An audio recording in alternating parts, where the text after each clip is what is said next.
नमस्कार, स्वागत है आपका हमारे चैनल में। मैं रानी गुप्ता आपके साथ और बड़ी खबर सामने आ रही है पालघर मॉब लिंचिंग को लेकर के। दरअसल शिंदे सरकार ने एक हलफनामा दायर किया है सुप्रीम कोर्ट में और अब 2020 में जो पालघर में साधुओं की हत्या की गई थी उसकी सीबीआई जांच होगी। आपको बता दें कि इसको लेकर के लगातार मांग उठ रही थी, लगातार इसको लेकर के प्रदर्शन और आवाज उठाए जा रहे थे। उद्धव सरकार जब थी तब, लेकिन उद्धव ठाकरे ने इसकी जांच को सीबीआई को सौंपने से इनकार कर दिया था और इसको लेकर के रोक लगाई थी। हालांकि जो साधुओं की हत्या हुई थी उनके परिजनों ने हमेशा ही उद्धव ठाकरे से इसको लेकर के गुहार लगाई थी और इसको लेकर के सीबीआई जांच की मांग की थी, लेकिन महाविकास अघाड़ी सरकार में इसको रोक दिया गया था और इसको लेकर के कोई एक्शन नहीं लिया था। आपको बता दें, इसको लेकर के जहां ये फैसला आया है, जहां शिंदे सरकार ने ये कदम उठाया है कि मॉब लिंचिंग जो साधुओं की हुई है उसकी अब सीबीआई जांच होगी, तो इस फैसले का स्वागत किया गया है। बता दें कि बीजेपी नेता नारायण राणे सहित किरीट सोमैया और इसी के साथ ही कपिल मिश्रा ने इस फैसले का स्वागत किया है और उन्होंने इसका आभार भी जताया है और कहा है कि जो सच्चाई है वो जरूर सामने आनी चाहिए और मामले की सीबीआई जांच जरूर होनी चाहिए। आपको बता दें कि जब 2020 में पालघर में साधुओं की बड़ी ही बेरहमी से हत्या कर दी गई थी, मॉब लिंचिंग का ये साधु शिकार हुए थे, तब इसको लेकर के लगातार आवाज उठाई जा रही थी और इसके खिलाफ सीबीआई जांच की भी मांग की जा रही थी। उनके परिजनों ने बार बार इसको लेकर के उद्धव ठाकरे से गुहार लगाई, लेकिन तब की महाविकास अघाड़ी सरकार ने इस पर ध्यान नहीं दिया था। इसी के साथ ही जब देखने को मिला कि महाविकास अघाड़ी का तख्ता पलट हुआ, उद्धव ठाकरे की सियासत गिर गई, तब कहीं ना कहीं लोगों ने यह भी कहा था कि पालघर में जिन साधुओं की हत्या की गई थी उनका ये श्राप लगा है, उनका ये हाय है, जिसकी वजह से आज उद्धव ठाकरे की ये सरकार गिर चुकी है और यहां तक कि पार्टी भी अब संकट में आ चुकी है। इसी के साथ ही शिंदे सरकार जो है वो इसी बिना पे बनी है, हिंदुत्व की विचारधारा से बनी है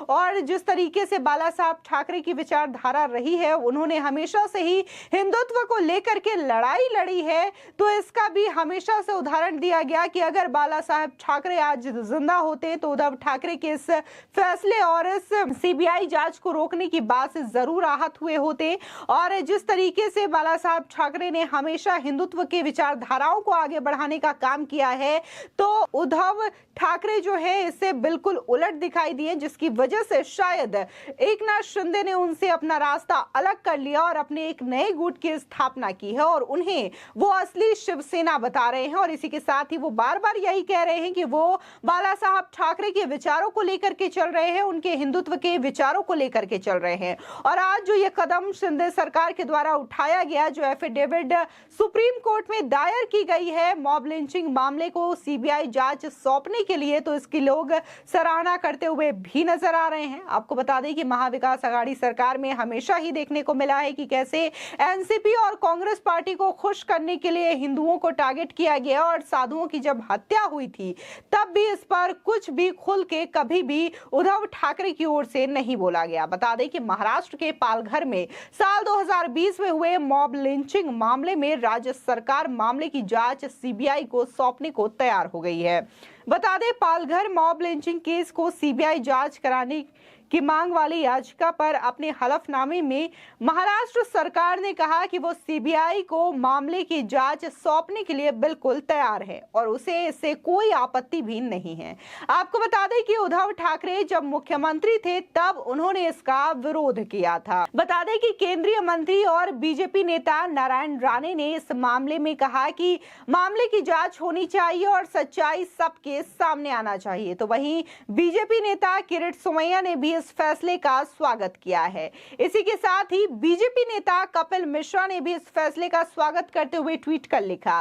पालघर में साधुओं की निर्मम हत्या का केस अब सीबीआई को सौंपा जा रहा है। महाराष्ट्र सरकार का आभार, बधाई। आशुतोष दुबे भाई भी, जिन्होंने एक दिन भी पालघर केस को भूलने नहीं दिया और लगातार अदालतों में और सोशल मीडिया पर आवाज उठाते रहे हैं। आपको बता दें, जब से इस फैसले की खबर सामने आई है, शिंदे सरकार के इस कदम के फैसले की लोग सराहना कर रहे हैं और सभी इस मामले का स्वागत करते हुए दिखाई दे रहे हैं कि 2020 में जिस तरीके से साधुओं की निर्मम हत्या की गई थी एक भीड़ के द्वारा, इसको लेकर के फाइनली सीबीआई जांच करने वाली है और जो सच्चाई है अब लोगों के सामने आएगी। दरअसल पालघर में 2 साधु समेत 3 लोगों की पीट कर हत्या का मामला सुप्रीम कोर्ट में है। सुप्रीम कोर्ट में एक याचिका दायर कर मांग की गई है कि इस केस की जांच सीबीआई से करवाई जाए। हालांकि जब महाराष्ट्र में उद्धव ठाकरे की सरकार थी तब राज्य सरकार ने इस जांच का विरोध किया था, मगर अब क्योंकि भाजपा के समर्थन से एकनाथ शिंदे की सरकार है, ऐसे में राज्य सरकार सीबीआई जांच पर राजी भी हो गई है। बता दें, उद्धव के नेतृत्व वाली तत्कालीन महाविकास आघाड़ी सरकार ने सुप्रीम कोर्ट में सीबीआई जांच का विरोध किया था और ये दलील भी दी थी कि महाराष्ट्र पुलिस ने इस मामले में चार्जशीट दाखिल कर दी है और जिन पुलिस कर्मियों ने इसमें कोताही बरती थी उनके खिलाफ एक्शन भी लिया जा चुका है। यानी कि उद्धव ठाकरे की ओर से जो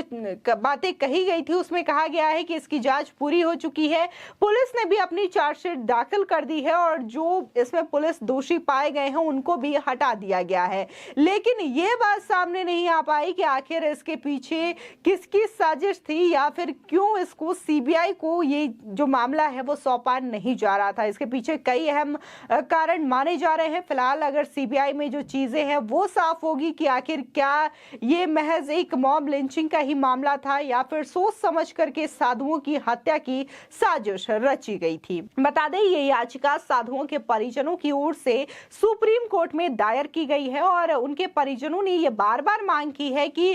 जो साधुओं की हत्या की गई है उसकी जांच होनी चाहिए और इसी के साथ ही कईयों ने तो ये भी कहा था उस वक्त कि उन्हें उद्धव ठाकरे के सरकार पर भरोसा नहीं है और इसलिए वो सीबीआई की मांग कर रहे हैं, सीबीआई जांच की मांग कर रहे हैं। आपको बता दें कि 16 अप्रैल 2020 की रात को महाराष्ट्र के पालघर जिले में मौजूद चंडचिंचली गांव में ग्रामीणों ने कार सवार 3 लोगों पर पत्थर, डंडों और कुल्हाड़ियों से हमला कर दिया था। हमले का शिकार हुए तीनों लोगों में 2 साधु और एक ड्राइवर शामिल थे। तीनों पालघर के रास्ते सूरत में एक अंतिम संस्कार के कार्यक्रम में शामिल होने जा रहे थे। ग्रामीणों ने इन लोगों पर हमला बच्चा चोरी और अंग तस्करी के शक के चलते किया था। इस पर काफी बवाल भी हुआ था, ऐसा बातें कही जा रही हैं। लेकिन जिस तरीके से इसको लेकर के बार बार आवाज उठाई गई है और आशुतोष दुबे जो कि सुप्रीम कोर्ट में लॉयर है और इस केस को डिफेंड कर रहे हैं, उनकी ओर से भी हमेशा ही इस केस को लेकर के आवाज वो उठाते रहे हैं, फिर चाहे वो सोशल मीडिया पे आवाज उठाते रहे हो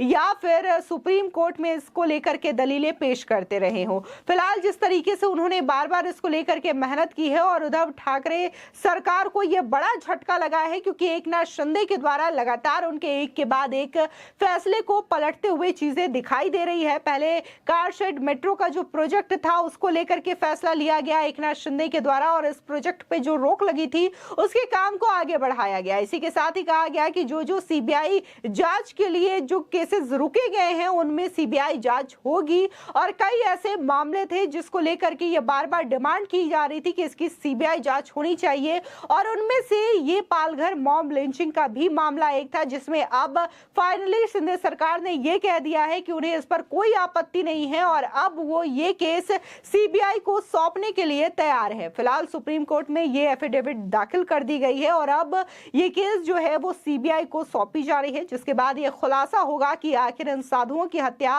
महज एक इत्तेफाक था या फिर सोची समझी साजिश थी। हालांकि सवाल ये भी उठ रहे हैं कि उद्धव ठाकरे ने इसको लेकर के विरोध क्यों नहीं किया और इसकी सीबीआई जांच की जो मांग की जा रही थी उसको क्यों रोक दिया। इसी के साथ ही आपको बता दें कि बार बार ये भी सवाल उठाए जा रहे हैं कि उद्धव ठाकरे जब खुद को ये बोलते हैं कि शिवसेना उनकी पार्टी है और वो बाला साहब ठाकरे के विचारों पर चलते हैं, तो जब हिंदुओं पर अत्याचार हो रहा है तब वो बोलते हैं क्यों नहीं है। फिलहाल आपकी इस खबर पर क्या राय है हमारे कमेंट सेक्शन में जरूर बताएं। आगे की और भी अपडेट के लिए चैनल को सब्सक्राइब करना ना भूलें।